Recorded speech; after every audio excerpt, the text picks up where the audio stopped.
On the night of December 24th, in the middle of a yard blazing white with snow under the headlights, my son opened the door, threw down the coat bag that belonged to me, and said in a voice I never thought I would hear from my own blood, "Take care of yourself." The security camera on the roof of the shelter recorded that moment clearly down to each breath, so clearly that the entire state of Maine saw a 72-year-old man standing, trembling in the wind, bending down to pick up the coat his wife once made, then being left behind like a broken thing. And if that scene reminds you of a hurt you once had laid bare by your own family in front of strangers, leave a single dot, so I know you understand. And if you want to walk with me through the places where justice does not arrive by shouting, but by a silence sharp enough to turn a whole room, I invite you to subscribe as a way for us not to lose each other among the stories that need to be told. Allow me to tell mine.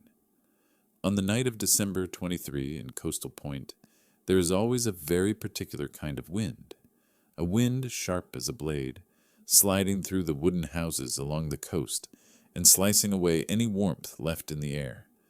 The snow was falling so thick that each step sank as if I were stepping into a memory.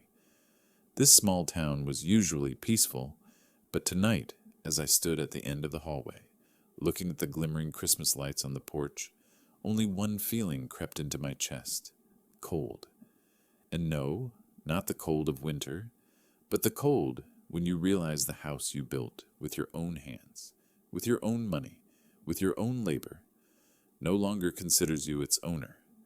I, Thomas Reed, 72 years old, had lived in this house for more than 40 years. Every plank, every door hinge, every streak of cement on the porch bore the touch of Margaret. We built it when Evan was just a little boy who loved running in the backyard, kicking a ball.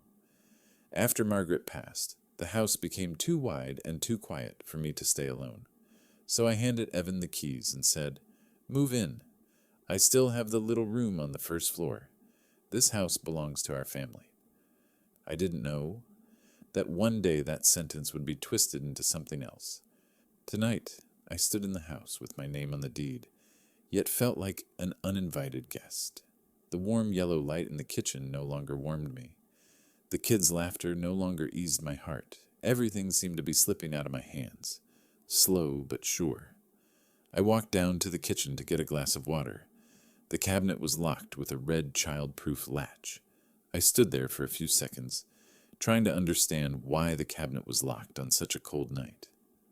Isla, my granddaughter, peeked out from behind the stairs, her lips trembling slightly but trying to speak calmly. "Mom said don't open the cabinet, Grandpa. The food is for tomorrow, and Mom said Grandpa makes things dirty." I hadn't said a word when Brittany called out from the living room, her voice sweet like syrup, but so sharp I could hear every edge of it. "Don't let him touch the spice jars, sweetheart. He smells like old opiates. We'll have to clean again." It might have been a careless comment, if it wasn't said in a tone that suggested my presence was a burden to be endured. I heard Evan scoff from the sofa. "You're here because we pity you, Dad. If you could take care of yourself, you wouldn't need to stay with anyone, right?" I set the glass down on the table very quietly. No sound. I didn't want attention. I went back to my room, leaving behind Brittany's irritated whisper, "If we keep him here, what space is left for our family? I'm done." Those words followed me like nails hammered into bone. In my room, I took out a small oak box, the last thing of Margaret's I still had, besides the coat she sewed before she got sick. I opened it. The old paper with her slanted handwriting was still there. "If one day I go first, don't withdraw from the world. Stay close to family. They need you." I ran a finger over the words. The day she died, I made a promise before her picture, a promise I thought I would keep for life, that I would not let Evan and the kids miss the presence of an elder. I tried. I thought I did right. But maybe I stayed too long in a house that no longer belonged to me. Around 8:30, I heard Brittany and Evan whispering in the kitchen. I heard every word, every note of their cold calculation. We need to take him somewhere appropriate, Evan. That way we can finally breathe. I know, but we need to do it carefully so the neighbors don't talk. As long as tomorrow he's not here, I'm done. I stood behind my bedroom door, my hand gripping the dresser until my knuckles turned white. The sea wind hissed through the cracks, and their words hissed straight into my spine. There are sentences you hear once and forget, and there are sentences you hear, and your heart never heals again. Near 10 o'clock, I heard the sound of small footsteps going up the stairs. Isla, with her hair tied crooked and holding her teddy bear, stood outside my door.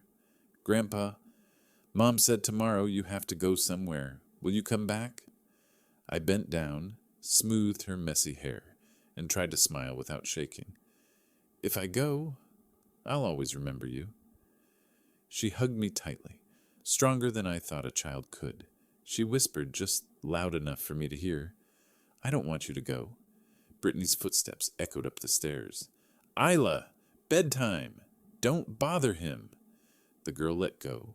I watched her go, my chest so heavy I couldn't take a deep breath. When the house finally fell silent, I quietly fixed the loose table leg I had noticed that morning.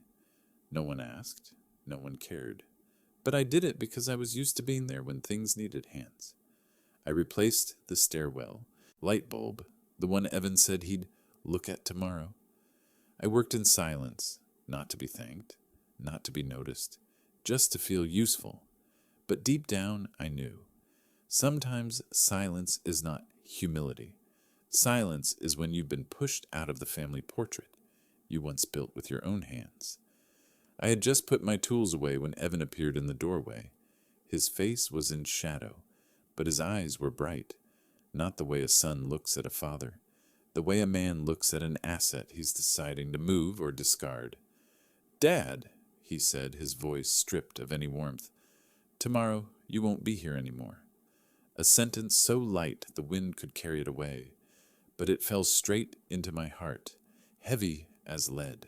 I stood still, not arguing, not asking, not crying, because deep inside I knew this wasn't a sudden outburst. It was the conclusion of months of being seen as something to be removed. And that night, one day before Christmas, I understood that some houses glow with light, yet are colder than any winter night. On the morning of December the 24th, the sky over Coastal Point was gray like a smear of diluted ink. Snow fell thick and quiet, each flake landing on the wooden railing like the long sigh of winter. I folded Margaret's old coat, straightened the cuffs, and then sat on the chair by the window, waiting for Evan to call me to go to church like every year. I wanted to believe it, wanted to believe last night was just words said in irritation, wanted to believe Christmas is when people soften. Remember kindness. Remember that in this house there once was a woman who held everyone together with her warmth. But when Evan came down the stairs, there was nothing on his face that belonged to a holiday morning. No hurriedness of someone preparing for Candlemas, no rush of parents trying to get their kids bundled up in time. Only a coldness covered by the cashmere sweater Brittany bought last week. Dad, let's go, Evan said, his voice flat like a pre-cut line of text. I stood up and put on my shoes. Isla stood in the corner of the living room watching, her hands squeezing her teddy bear so tightly the fur bent out of shape.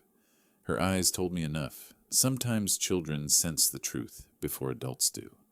Evan opened the door. The sea wind slid in, cold. Brittany stood behind him, wearing her fur coat, red lipstick smeared on in a rush, her eyes flicking at me as if looking at a leftover item before clearing out a house. Going to church this early? I asked, trying to keep my voice light. Steady? Yeah. The church changed their schedule, Evan said, but his eyes stayed on the road, not on me. I stepped into the car. Brittany took the front seat. I sat in the back. The car rolled off the driveway, moving over the thick snow like rolling over something pressing against my chest. The distant sound of waves wasn't enough to drown out the silence in the car. At the intersection, instead of turning right toward St. Mary's, church The car turned left. I looked at Evan through the rearview mirror. "This isn't the way to church," I said. Evan didn't answer. Brittany let out a small laugh, thin, sharp, full of meaning. "We have a different plan for you," she said. "Somewhere more fitting." I felt my heart skip a beat, but my face stayed calm. At 72, I've learned that what hurts the most isn't the blow you see coming. It's what your loved ones pretend not to notice. The car turned through a few more streets, leaving the residential area for a dimmer outer zone. The windows fogged over with white. In the distance, neon flickered in the dark. I narrowed my eyes. That pale green glow was familiar. Then I saw the letters appear like a slice across the night. Penobscot Men's Haven Community Shelter. I didn't say anything, didn't ask, didn't plead. I just looked at the rusted sign, at the neon light flickering like the last breath of something about to go out. The car stopped abruptly. Before I could reach for my bag, Evan had already opened the trunk, pulling out my coat bag, the one holding a single photo of Margaret, an old Bible, and a few small bills. He didn't hand it to me. He threw it onto the ground, right under the black camera mounted on the shelter's doorway. The camera, he didn't notice. The bag hit the snow, and a corner of Margaret's photo slipped out. "Evan!" "What is this place?" I asked, my voice not raised, not rushed, just enough to be heard. He didn't answer, didn't turn around, didn't look at me one last time. Brittany glanced back over her shoulder, her lips curving into a self-satisfied smile. "Happy Christmas, Thomas." Then the car door slammed. The sound echoed in my head like window frames crashing in a heavy storm. The car reversed, tires grinding over the snow, then disappeared into the dark. I stood there alone, hands hanging at my sides, my breath turning into mist. The sea wind whipped at my face, sharp as needles. I bent to pick up the bag. My fingers were so numb I had to grab twice before I got hold of it. Just as I straightened up, the shelter door opened. A man in his 40s, gray jacket, a badge reading Volunteer James, stepped out. He saw it, all of it, from the car stopping to the bag being thrown to the moment it disappeared. "Sir, are you okay?" the volunteer asked, eyes full of confusion and concern. I wanted to say, "I'm fine," but the words didn't come. Only my heart spoke, by tightening as if squeezed. James looked up at the camera above the porch, then back at me. He understood something was wrong.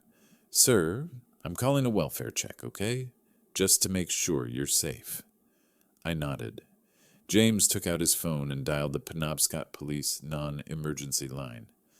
"I've got a possible elder abandonment at Penobscot Men's Haven. Yes, we have direct camera footage. He's shaking badly. Yes, please send the nearest unit." He turned back to help me inside. It was warmer inside, but not enough to push out the cold that had already sunk into my chest. 15 minutes later, 2 officers arrived. 1 female, 1 male. The female officer asked me gently, respectfully, "Sir, do you know why you were brought here?" I slowly shook my head. "Were you forced?" I answered, "No, I followed my son." The male officer wrote in the report, "Welfare check, possible elder neglect." I heard the pen carve each word onto the paper. Each word is etched into skin. After a few more questions, they said they'd file the record, and if I needed assistance, they'd send someone. I nodded faintly. No crying, no complaining. I let the emptiness on my face speak for me. That night, when they settled me onto a metal bed in the corner of the room, I felt my chest tighten, like my heart no longer wanted to beat, like it knew something had been taken from me. But I didn't cry. I only placed my hand on the coat Margaret once sewed for me, closed my eyes, and let the sea wind outside carry away the final low note of this day. Because in Coastal Point, sometimes it isn't the snow that makes people cold. It's the way a family closes its heart to the very person who built it. Inside Penobscot Men's Haven, the warmth was never enough to push away the cold in my chest. The fluorescent lights on the ceiling flickered into long, pale streaks. The smell of thin soup mixed with cheap disinfectant made me feel as if I had aged another decade the moment I stepped inside. I stood by the door for a few seconds, forcing myself to accept that this was where I would sleep tonight. Not the house I built, but a crowded shelter full of cracks, like the cracks in my own life. A volunteer at the intake desk handed me a clipboard. "Sign your name here." I held the pen. My hand trembled, not from the cold. The first T of my name came out more crooked than usual. I had signed my name on home building contracts, on Margaret's hospital papers, on property files. But now I was signing my own name on a homeless roster. I put the pen down. My eyes lingered on my name longer than necessary. The name was the same. Only the fate had changed. A young man led me to a cot near the wall. I sat down, the metal frame groaning with age. The people around me were either asleep or talking in the dark. No one looked at me for more than 3 seconds. Everyone had their own burdens. No one had enough strength left to see someone else's.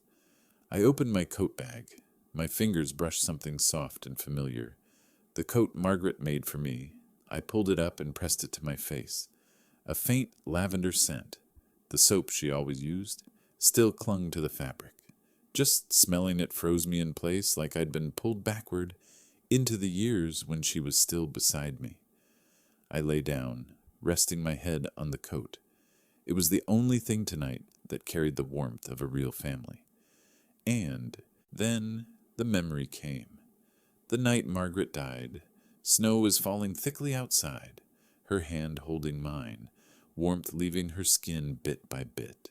Her voice was weak but clear. "Thomas, don't live alone." I had promised. I tried not to live alone by letting Evan move into my house. I thought I was keeping my word to Margaret.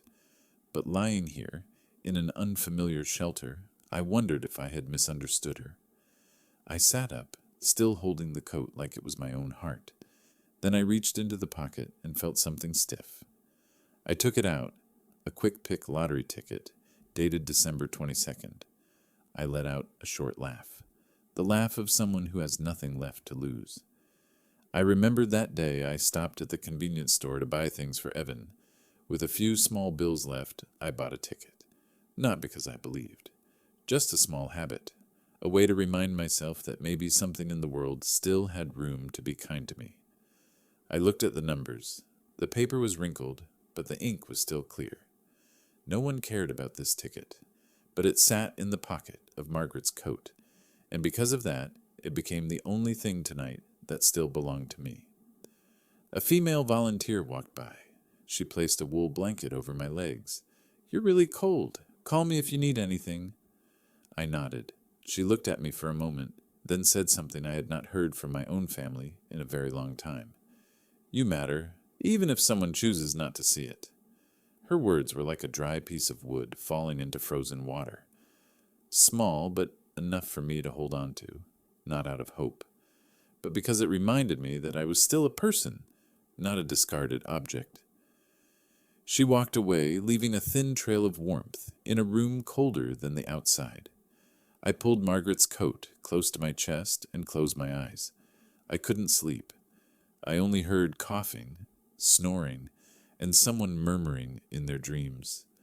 The door creaked in the wind, and among those sounds, in my exhaustion so deep it felt like my heart wanted to stop, I whispered, as if speaking to Margaret, "If I live through tonight, I will stand up." No one heard those words, but I believe one person did, and I felt that life somehow heard them too. That night, I had only a cold cot, a coat my wife made, a lottery ticket, and a small promise. No one knew, not even me, that those small things would overturn the rest of my life. Christmas morning on December 25th at the shelter had no smell of cinnamon, no rustle of wrapping paper, no sound of children running down the stairs. There was only the sour scent of cold oatmeal, disinfectant, and tired footsteps dragging across the cement floor. I sat at a plastic table, trembling under the pale lights. A volunteer set a tray in front of me, a spoon of thin oatmeal, a few slices of dry bread, and a cup of black coffee as weak as dishwater. I held the spoon with shaking fingers, my wrist aching from the cold. I had once sat in my own home, at the wooden table I built, eating the breakfast Margaret made. But this morning, in a place that wasn't mine, I forced the spoon to my lips just to keep my body from collapsing. To my left, an old man with a silver beard talked about a son who hadn't called in 3 years. To my right, a middle-aged woman whispered about her daughter, throwing her out after she got sick, and I realized I wasn't the only one abandoned by those I loved. We weren't poor. We were just no longer useful to them. No one cried. Here tears were a luxury. I nodded to them, saying nothing. Each story they told was like a shard of glass reflecting my own life. Only the names and addresses were different. While everyone ate, the small TV in the corner suddenly switched to the Christmas morning news. The anchor's voice cut clearer than the clatter of spoons on metal trays. And now, the results for the Christmas morning. Drawing!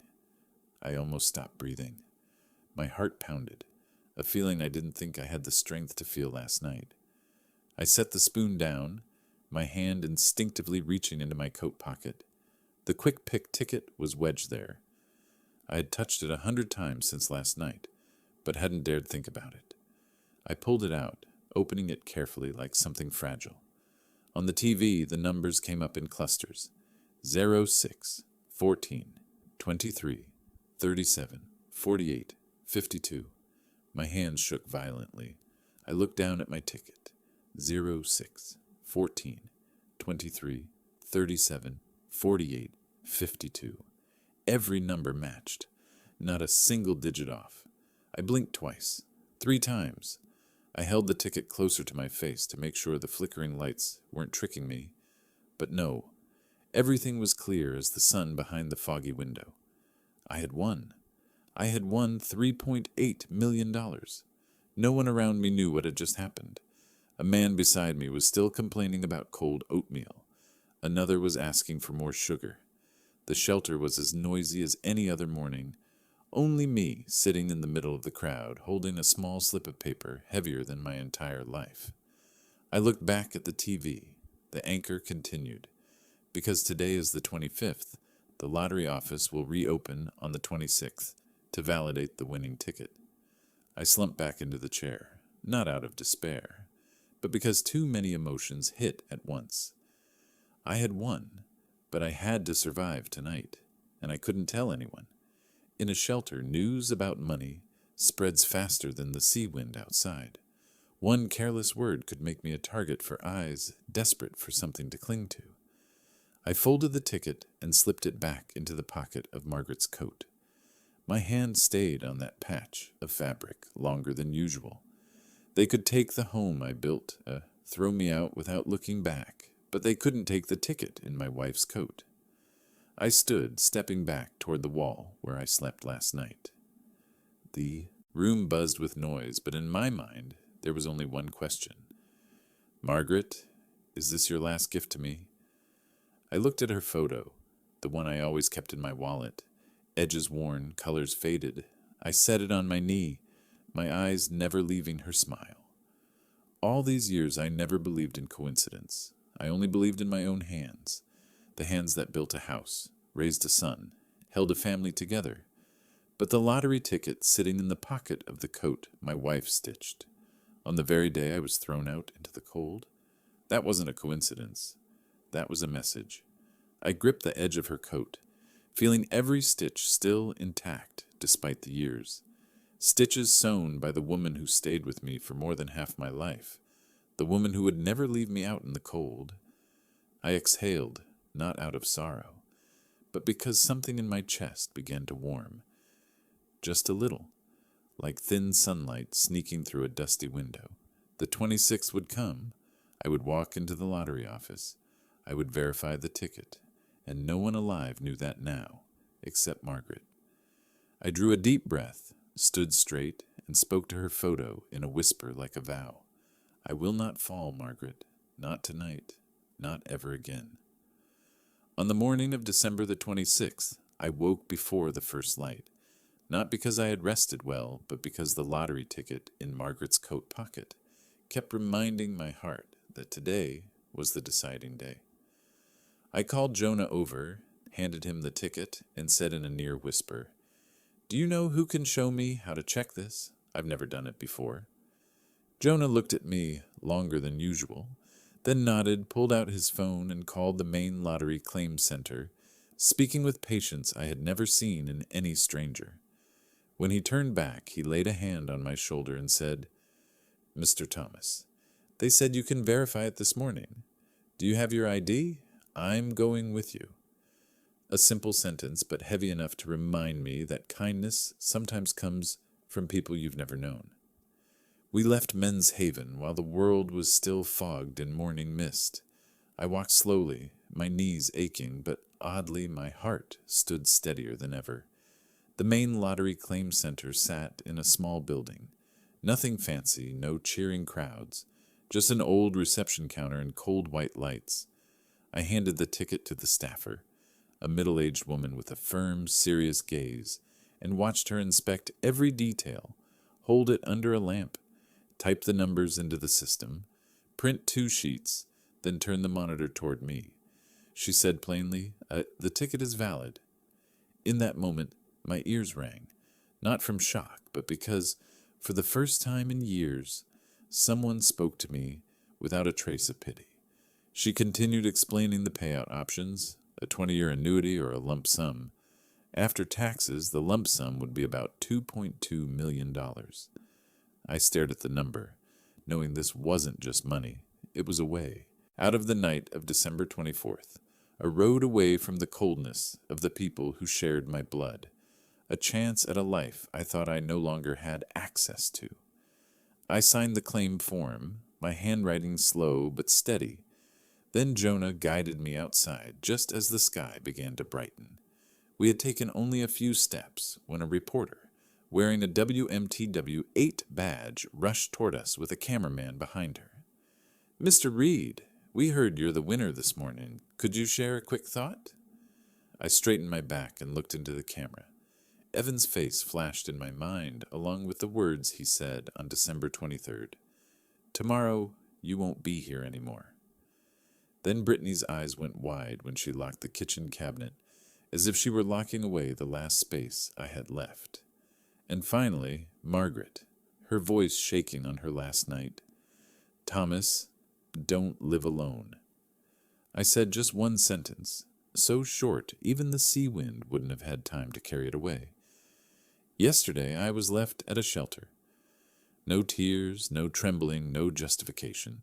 Just a clean slice of truth, sharp enough that no one could look away. The crew stood still for a few seconds, as if my words had hit the floor and shattered into 1,000 pieces. They tried to ask more questions, but I didn't answer. I turned and walked away, the confirmation papers tucked inside Margaret's coat. That afternoon, Jonah checked his phone and said, "Mr. Thomas, the interview clip is on YouTube. It's at 40,000 views already."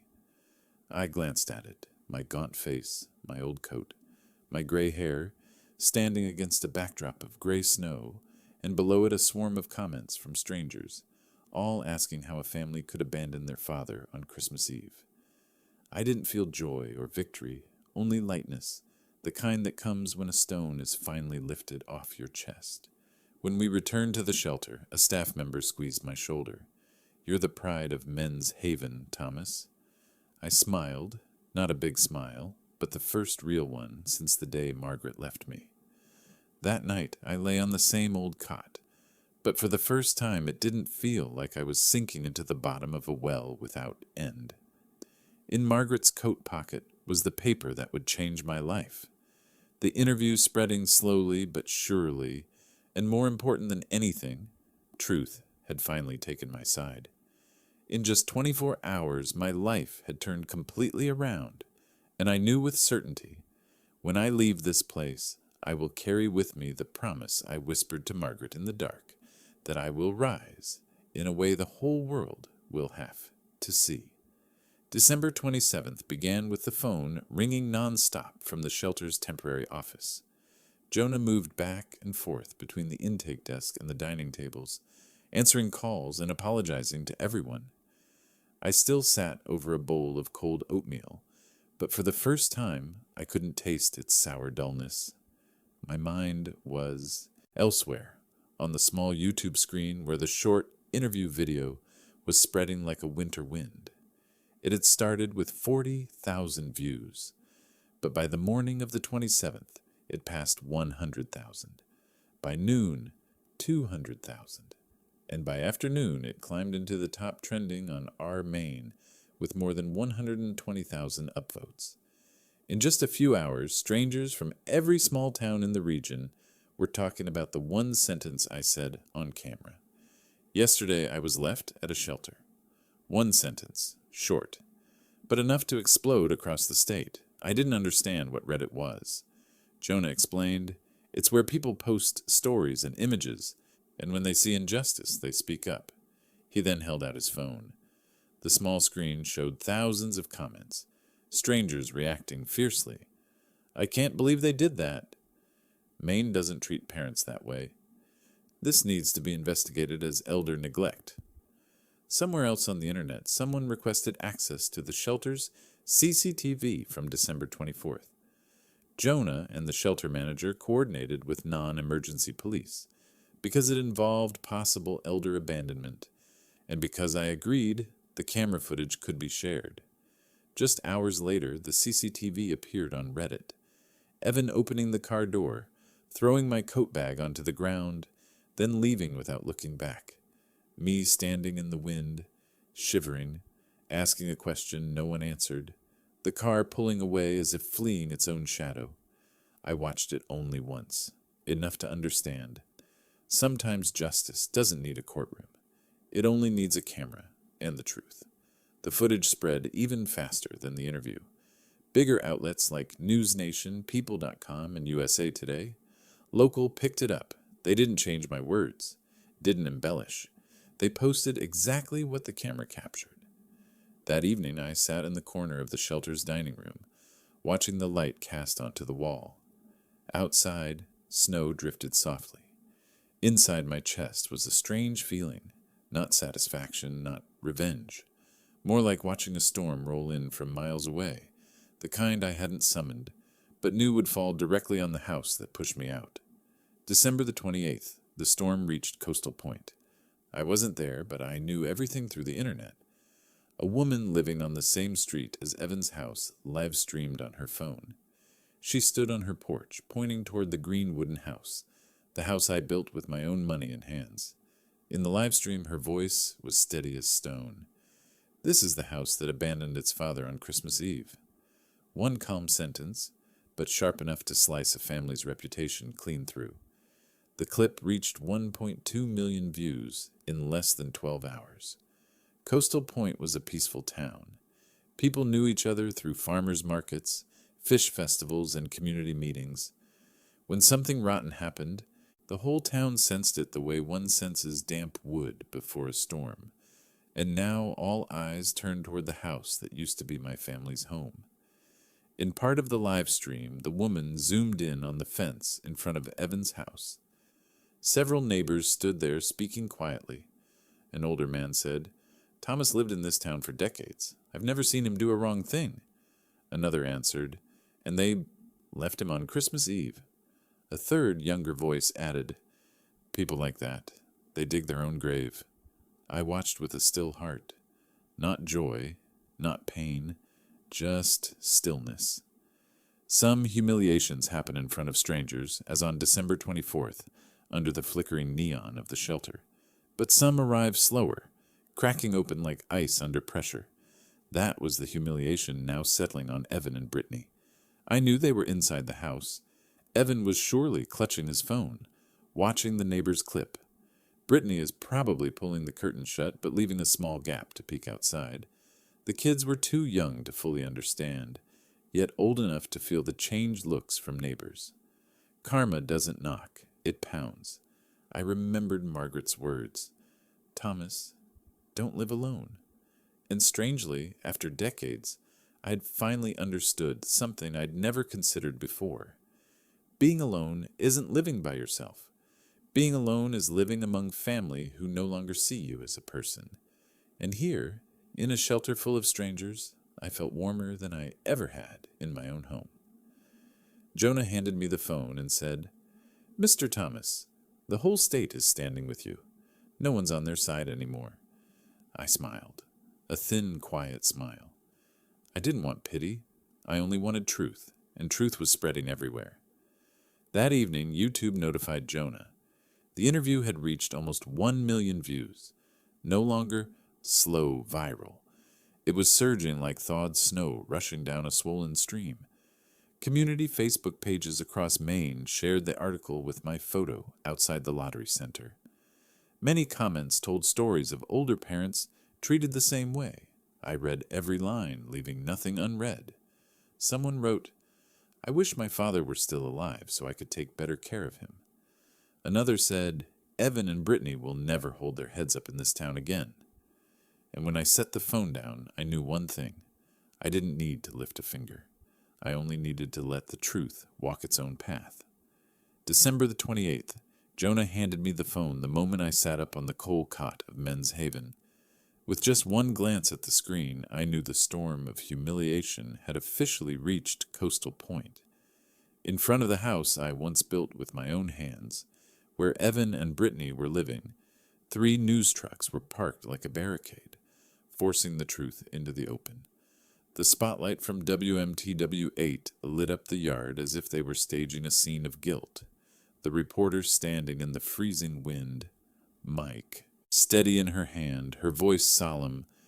"Elder abandonment investigation, Coastal Point." I pulled the phone closer and saw Brittany hiding behind the curtain, trying to yank it shut, but the camera's long zoom still caught her pale face, a look of panic she couldn't mask, as if the safe walls she'd built around herself for the past year had just cracked open. The door swung wide, and Evan stepped out in a wrinkled gray hoodie, his unshaven face hollow, looking like a man who had stayed up all night scrolling through social media comments. He stood on the front steps like someone trying to keep the world from collapsing beneath him. The reporter asked directly, "Evan Reed, do you have anything to say about leaving your father at a shelter on Christmas Eve?" Evan glanced toward the neighbors gathered across the street, people who once greeted him each morning, now standing with their arms crossed, looking at him like he was a living sentence. A woman shouted first, "Don't apologize to us, apologize to him." An older man called out, "Cold-hearted as that! Nothing you say matters." Then someone else raised their voice, sharp and clear, "Ungrateful!" What followed was a chant, loud and metallic. "You left your father, you left your father," turning the front yard into the scene of a truth no one could bury. Evan tried to lift his head, tried to keep the trembling out of his voice, tried to say something that sounded reasonable, but the crowd's shouting drowned every word, leaving his sentences to fall onto the snow like shards no one cared to pick up. Jonah gave a sad chuckle and showed me the memes spreading online, Evan raising his hand to speak with text overlaid behind him. "When you abandon your dad at a shelter and the universe sees everything," or "Elder neglect speedrun."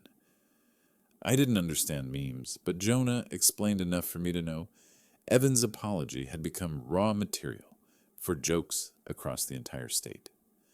By noon, Jonah showed me a screenshot of an internal notice from Evan's company, the words colder than the sea wind. "We are placing employee Evan Reed on administrative leave. The company does not tolerate elder neglect." One sentence, but enough to shatter the last sliver of dignity he was trying to cling to. Brittany received her own form of public backlash. The school of her 2 kids emailed to bar her from participating in the PTA, stating, "Due to community inquiries regarding elder abandonment." She went to the school anyway. The meeting room door stayed closed, the chairs pulled inward, no one receiving her, and the camera zoomed in at the exact moment she stood outside the classroom door, hands shaking, lips pale, eyes avoiding the lens. That clip went viral too, captioned, PTA won't open the door for someone who abandoned her father-in-law on Christmas Eve. Jonah asked me that evening, Mr. Thomas, do you feel sorry for them? I took a sip of black coffee, watching the snow settle evenly across the yard. Jonah, people aren't witnesses against them. The truth is what brought them here. And as I said it, I understood clearly. Real humiliation doesn't come from the crowd yelling outside. It comes from the moment a person is forced to stand in the light and see themselves exactly as they are. Evan and Brittany had just lived that moment, and no curtain in the world was thick enough to cover it. On the morning of December 30th, while I was sitting at the old plastic table in Men's Haven, eating a bowl of thin soup, Jonah rushed in holding his phone, unable to hide the tension on his face. Mr. Thomas, Wabi 5 just released this. He said they had obtained a copy of the police record from Penobscot PD through public access, then read it verbatim on air. Jonah held the screen close to me, and immediately I recognized the familiar document.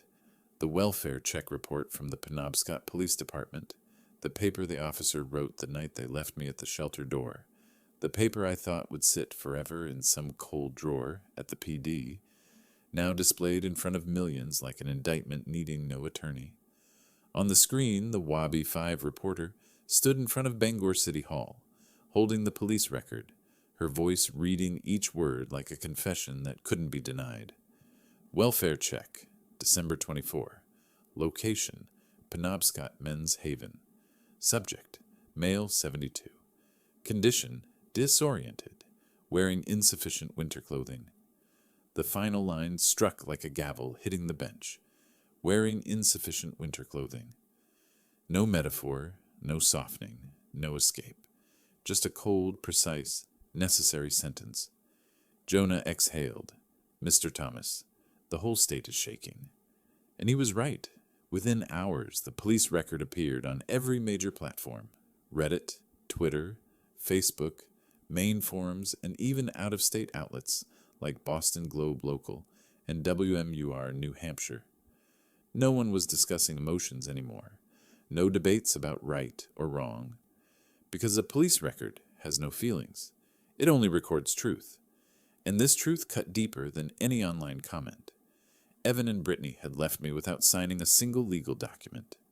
No emergency contact, no medical papers, no status report, no action a decent child would take when bringing their parent to any care facility. Wabi 5 even broke it down on live television. Under Maine law, if a family leaves an older adult with signs of disorientation at a shelter without signing discharge or welfare paperwork, this may qualify as abandonment. I stared at the phone, unsure whether to laugh or grieve. One line in the report, brief, dry, said everything I hadn't been able to say for years, that I had lived in my own home like an afterthought, that their coldness wasn't temporary, that the night wasn't a misunderstanding, but a deliberate choice. The live stream cut to the reporter, reading aloud the key line that stunned the entire state. Subject found disoriented. Someone online clipped that 5-second segment, paired it with footage of Evan apologizing yesterday, and added the caption, "This is the man he abandoned." The video hit 4.8 million views in less than a day.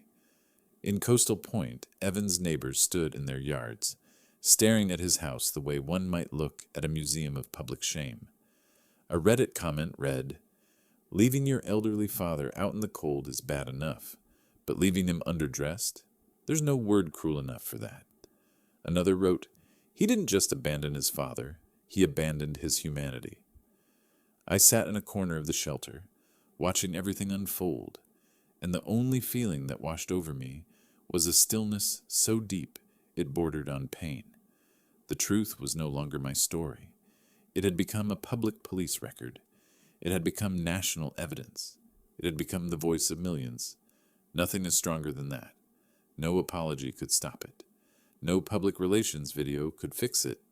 And no misunderstanding survives a document signed by Penobscot PD at 11:58 p.m. on December the 24th. That police record didn't just expose what Evan and Brittany did. It nailed the truth in place. I didn't walk away from my family. They left me first, and now the entire country had seen it. The night of December 30th, the collapse of the Reed family, didn't come from the press, nor from social media, nor from the neighbors. It came from the small voices echoing inside a house growing darker with fear. I wasn't inside that house. That night, I sat in Men's Haven with Margaret's coat on my lap. But months later, in a school counseling meeting with Isla, and through a few lines her teacher sent me, I was able to piece together the picture of that evening. Evan and Brittany's two children, who knew nothing except what they had seen on TV, began to realize something was wrong. As Isla recounted to me later, the older child brought out a homework notebook, opened to the page with a written question, looked up at his father, and asked with a trembling voice, "Dad, did Grandpa really sleep outside?" Evan froze in the middle of the dining room, unprepared for any kind of explanation. The younger one pulled on her mother's sleeve. Her eyes reddened. "Why didn't Grandpa get to come into our house? I saw him standing in the snow. They said he was really cold." Brittany forced a smile, but her lips twitched, unable to form a sound. The children didn't accuse, didn't yell, didn't scold, but their innocence turned every question into a knife, striking the weakest part of the parents. Isla told me that when Evan turned on the TV to distract them, my face appeared again at the exact moment the screen showed the CCTV. Me standing stunned in the snow, my coat bag thrown onto the ground. The older child pointed at the screen. "Dad, why? Does Grandpa look like he's waiting for somebody to come back for him?" Evan turned the TV off immediately, but it was too late. The younger one looked at Brittany. "Mom, was Grandpa waiting for you and Dad?" Brittany was cornered by the question, stepping back, her trembling hand gripping the edge of the table. She wanted to say something, but her voice broke before any sound escaped. The children kept going. They began repeating what their classmates had said. "Teacher said parents should care for grandparents. Kids in my class said my grandpa got abandoned. People asked why our family did that." Evan tried to say, "That's just a rumor," but the older child answered with a simple sentence that was a verdict. "I saw the video, Dad. It's not a rumor." Brittany shook so hard she nearly dropped her glass of water. She whispered to Evan, "Say something. Tell them. Explain to them." But he couldn't, because any explanation would sound like a lie in front of a child. The older one asked again, this time quieter, but 100 times more painful. "Dad, when I get old someday, will you leave me like that?" Evan shut his eyes as if the question struck him straight down the spine. He said never, but the younger one didn't let go. Grandpa thought that too, but you still left him. Brittany covered her mouth as if to keep herself from crying. Later, Isla's teacher sent me a scanned drawing. The younger child had pulled a picture from her backpack, a drawing of an old man standing in the snow beside a house with the door tightly shut, smoke rising from the chimney. Underneath, she had written in pencil, "Grandpa is cold and our house is warm." Evan looked at the drawing, then at his children, then down at his own hands, hands that once held mine when he was small, now the same hands that had shut the door on me. And what broke him wasn't the public. It wasn't the police reports. It wasn't the camera at the shelter door. It was the truth spoken by an 8-year-old, truth an adult could no longer deny. In that moment, there was no need for shouting, no need for a shame lives here sign, no need for neighbors live streaming. Only 2 questions from 2 children. Why isn't Grandpa living with us? What did you and Mom do wrong? And that was enough for the Reed family to break from within. And that was the cruelest punishment, because this wasn't the verdict of a community. It was the verdict of their own children. On January 2nd, Coastal Point had a strange kind of light. The sky was clear blue, as if the ice of the past weeks had never existed, and I stood in front of Penobscot, Men's Haven, the place where less than 10 days ago I'd been thrown out of a car like broken luggage. But this time, I wasn't standing there with Margaret's coat and 2 hands shaking from the cold. I stood with the sea breeze cool on my face, the calm of a man who has nothing left to prove, and the first withdrawal already processed, $150,000. I walked into the shelter, greeted Jonah, and looked at the old metal cots bent from too many winters. I said, "Replace them all, not the cheap ones. Get beds that are beds." Jonah paused for a second, pressed his lips together, then nodded hard. When the workers removed the roof panels, we discovered parts of the beams had rotted from Maine's brutal winter. I signed another repair order.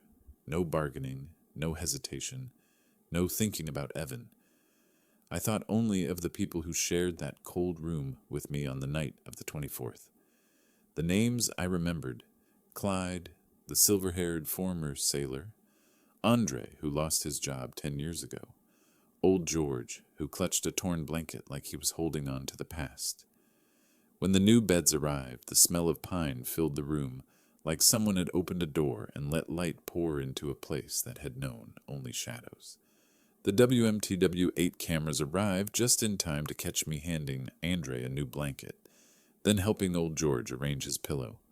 A reporter asked why I came back. I answered with one simple line: "The first place that took me in deserves to stand strong." They recorded everything, from me signing the check to Clyde laughing as he tried the new bed, and said, "My 80-year-old backside hasn't felt anything this soft in decades." Nothing was staged, nothing polished. That evening, the TV aired a special segment, a split screen. On the left was I, a 72-year-old man, wrapping my arms around men society had forgotten, handing out clean wool blankets. On the right was Evan Reed, carrying cardboard boxes out of the very house he once pushed me out of. He kept his head down, walking past a "for sale, price reduced" sign, his face blank as the cameraman asked, "Do you regret it?" The TV replayed the shot in a silence almost cruel. One side, a man spending the first money of his new life doing what his own children never did: kindness. The other side, his son crossing the yard with empty eyes, moving his belongings because he was being forced to sell the house at below market value. No commentary was needed. The contrast spoke for itself. The WMTW anchor closed the segment with a line that made the entire state of Maine fall silent for a few seconds. Some become wealthy and forget where they came from. Some lose everything but find their dignity again. And sometimes the ones who were abandoned become the ones who save the small world around them. I watched that broadcast from a corner of the shelter, my wife's coat on my lap, Jonah standing beside me in quiet. Not joy, not triumph, not revenge. Just a strange feeling, the feeling of a man who had finally come back to the place where humanity still lived. And somewhere in town, Evan watched that same segment, holding boxes in an empty house, seeing footage of me embracing the very people he once called worthless. That was the moment when all the silence I had held since the night of the 24th became the loudest voice of my life. On a night in early January, when the city of Coastal Point had sunk beneath a thick crust of sea frost, I sat alone in the small hotel room the shelter had arranged for me, by the window looking out at the sea black as ink. I didn't turn on the TV, didn't listen to the radio, didn't read the news, not because I was avoiding anything, but because my heart was already too full.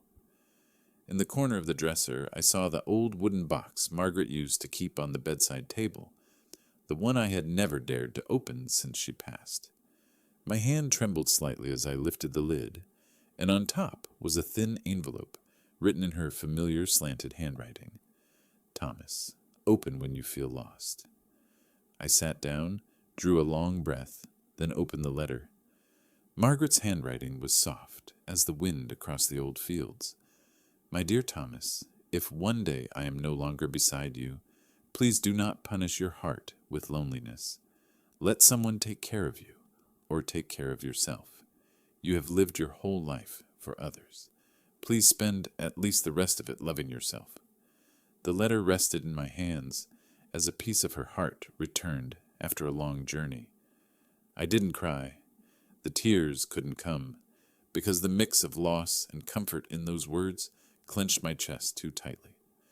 Just then Jonah knocked. He handed me another envelope and said, "Someone asked us to give this to you. They said to pass it through the shelter." I opened it. Inside was a single sheet with a few unsteady lines. "Your story saved my life. I was going to give up last night.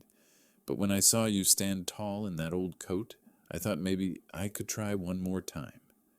I stopped, staring at the words as if someone had laid a hand on my shoulder in the dark, and as if the night still wasn't done with my heart. Just as I closed the wooden box, I heard a soft tap at the door. I opened it, and at my feet was a small folded envelope. As I picked it up, the receptionist called the room.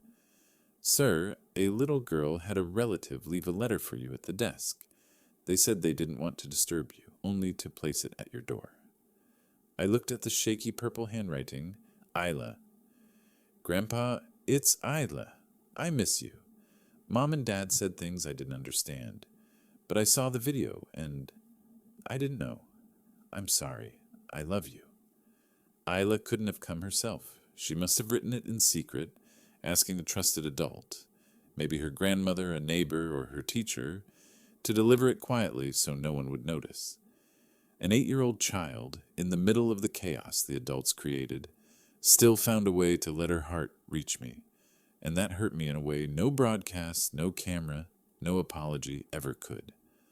I looked at the 2 letters, one from Margaret, one from Isla, and at the note from a stranger saying my story saved their life, and I understood what I had avoided all my life.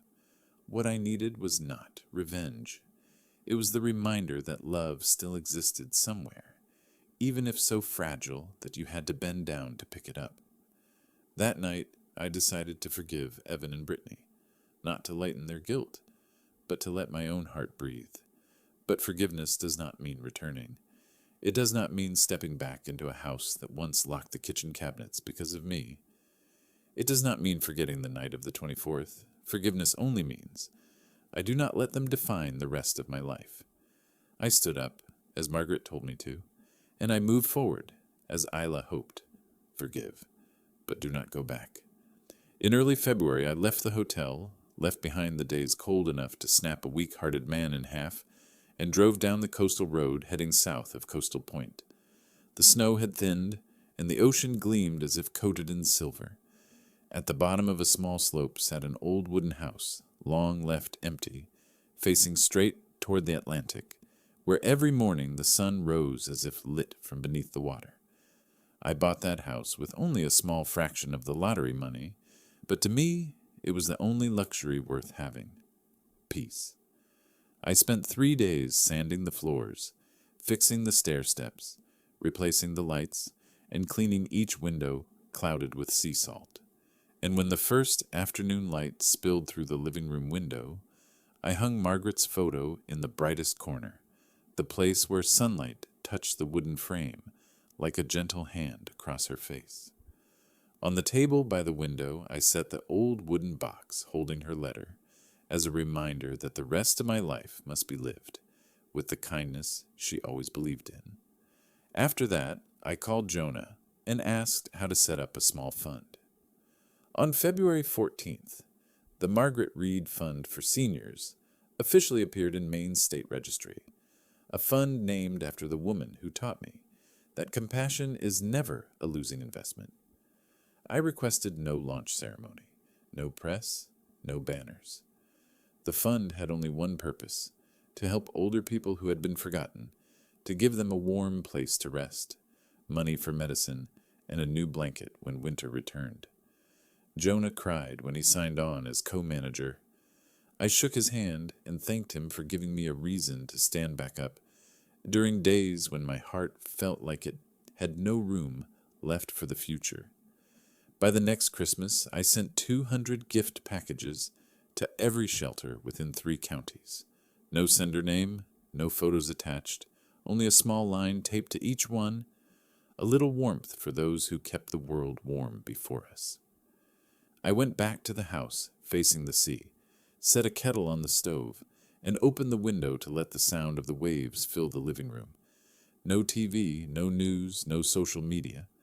I stood watching the water shift from blue to gold, then to orange, and at the moment the sun slipped below the horizon, I understood something no one had ever taught me except for the dark days of last year's end. True justice doesn't need noise. It arrives in silence, but it touches the exact part of the human heart that still knows right from wrong.